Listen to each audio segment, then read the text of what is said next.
Video देखने वाले सभी दर्शकों को मेरी तरफ से सत श्री अकाल। My self Daya Singh, lecturer in mechanical engineering department.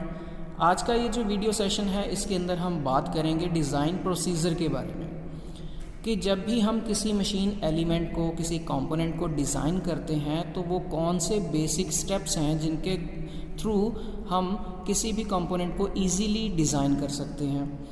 तो बेसिकली वैसे कोई भी हार्ड एंड फास्ट रूल नहीं है कि किसी भी कंपोनेंट को जब हमें डिज़ाइन करना है, चाहे वो एक न्यू डिज़ाइन हो या ऑलरेडी एग्जिस्टिंग डिज़ाइन हो, उसके अंदर कुछ मॉडिफिकेशन करने हैं, तो हम किसी भी तरीके से डिपेंडिंग अपॉन कि हमारा डिज़ाइन किस तरह से होना है तो उसके अकॉर्डिंगली हम अपने स्टेप्स जो है वो चेंज कर सकते हैं।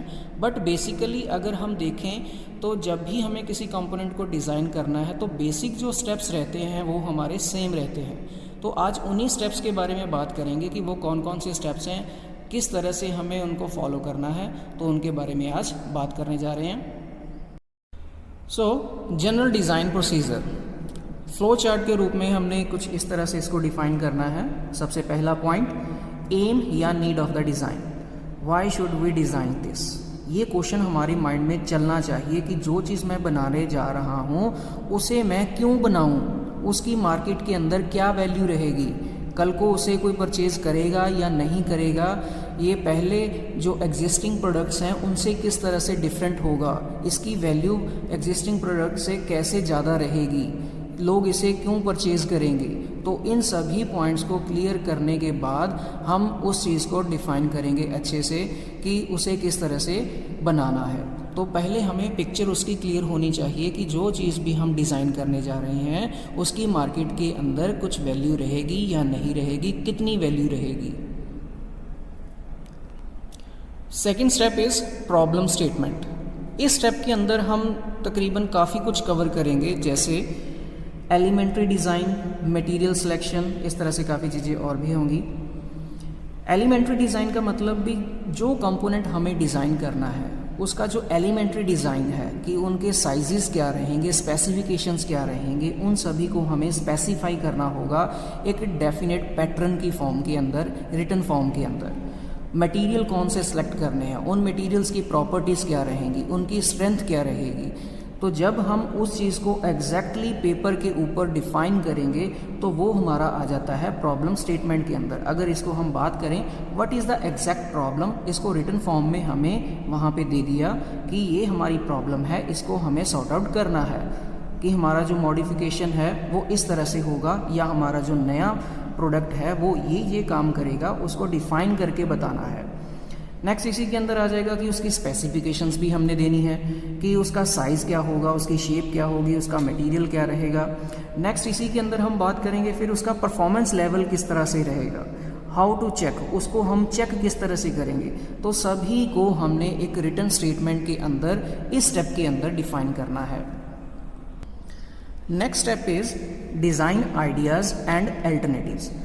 उसी कंपोनेंट को डिज़ाइन करने के लिए हमारे पास जो डिज़ाइन आइडिया रहेगा वो किस तरह से रहेगा, बेसिकली उसका जो मैकेनिज़्म है वो किस तरह से रहने वाला है, किस तरह से लिंक्स को अरेंज करेंगे, या उसके अकॉर्डिंगली हमारे पास जो अल्टरनेटिव मेथड्स और क्या क्या हो सकते हैं। मीन टू से उसी काम को अचीव करने के लिए हमारे पास जो डिफरेंट तरीके हैं वो कौन कौन से रहेंगे, या उसकी हम बात करें कि to check the system design for how the links are arranged, कि ये मैकेनिज़्म की ही बात कर रहा है इसके अंदर। काइनेमेटिक अरेंजमेंट जो लिंक्स का रहेगा वो किस तरह से रहेगा। Different ways to get the work economically, या इकोनॉमिकली उस चीज़ को अचीव करने के लिए मीन टू से कौन सा बेस्ट वे रहेगा, चीपेस्ट वे रहेगा, ताकि मेरा खर्चा भी कम से कम हो, मेरी मशीन सस्ते से सस्ती हो, ताकि मार्केट के अंदर जब उसको मैं लॉन्च करूं तो उसकी वैल्यू वर्थ जो है वो कम रहे, मीन टू से वो सस्ती पड़े ताकि ईजिली हर कोई उसको परचेज़ कर सकता हो। Next point is feasibility. Feasibility का मतलब है कि जो डिज़ाइन हमने डिस्क्राइब कर दिया, उसका मैकेनिज़्म हमने ऑलरेडी सेट कर दिया कि इस तरीके से वो काम करेगा, उसकी हमने टेस्टिंग करनी है, एनालिसिस करना है, एनालिसिस ऑफ द फोर्सेस कि जब वो वर्किंग कंडीशन में रहेगा तो उस दौरान उसके कौन से पॉइंट के ऊपर या कौन से जॉइंट के ऊपर कितना लोड डलेगा या किस तरीके से लोड डलेगा, वो उस लोड को बियर कर सकता है या नहीं कर सकता, या लोड लगने के कारण कितनी स्ट्रेसेस जनरेट होंगी, या टेक्निकल पॉइंट ऑफ व्यू से हम उसकी बात करें कि उसके टेक्निकल एस्पेक्ट्स क्या रहेंगे। उसी के साथ साथ हम बात करेंगे इकोनॉमिकल एस्पेक्ट्स कि जब हम तरीका चेंज करेंगे या मेथड चेंज करेंगे तो उसके अकॉर्डिंगली उसके जो इकोनॉमिकल फैक्टर्स हैं, उसकी जो कॉस्ट है वो भी वेरी करेगी। मीन टू से एक काम को अचीव करने के मेरे डिफरेंट तरीके हो सकते हैं, तो हर तरीके की जो कॉस्ट है वो भी वेरी कर सकती है। तो हमने कौन सा चूज़ करना है तो वो भी इस पॉइंट के अंदर हम डिफाइन करेंगे। Next is design development. Design development deal करता है मॉडिफिकेशन के साथ कि जो डिज़ाइन हमने बनाया है वो प्रॉपरली वर्क करेगा या नहीं करेगा, वो हमें पिछले स्टेप में क्लियर हो जाएगा। तो उसके अकॉर्डिंगली जहाँ भी कुछ चेंजेस करने की ज़रूरत है वहाँ पे हम इस पॉइंट के अंदर, इस स्टेप के अंदर चेंजेस करेंगे उसके अंदर। तो बेसिकली हमारे पास 4 तरह के पैरामीटर्स हैं जिनको ध्यान में रखते हुए हम किसी भी कंपोनेंट के अंदर कुछ चेंजेस करेंगे, कुछ उसके अंदर मॉडिफिकेशन करेंगे। तो वो पैरामीटर्स कौन कौन से हैं? उसका function, production and use, maintenance and overall cost. तो ये 4 पैरामीटर्स को ध्यान में रखते हुए इनको चेक करेंगे कि वे कम्प्लीटली उसके अंदर एफिशिएंटली आउटपुट दे रहा है या नहीं दे रहा, ये कौन कौन से पॉइंट के ऊपर उसको मॉडिफाई करने की ज़रूरत है। तो इसको चेक करने के बाद हम उसके अंदर कुछ मॉडिफिकेशंस करेंगे। Next point is final design.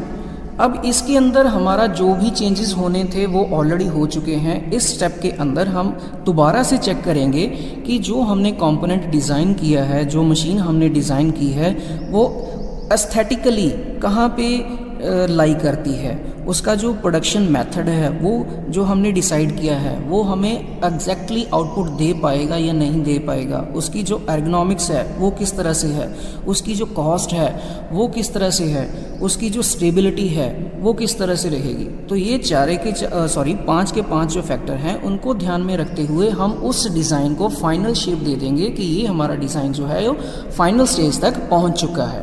Next step is detailed design या डिटेल्ड ड्राइंग, कि जो हमारा डिज़ाइन फाइनल शेप ले चुका है, फाइनल हम कर चुके हैं कि इस तरह से हमें डिज़ाइन तैयार करना है, सब कुछ हम क्लियर कर चुके हैं।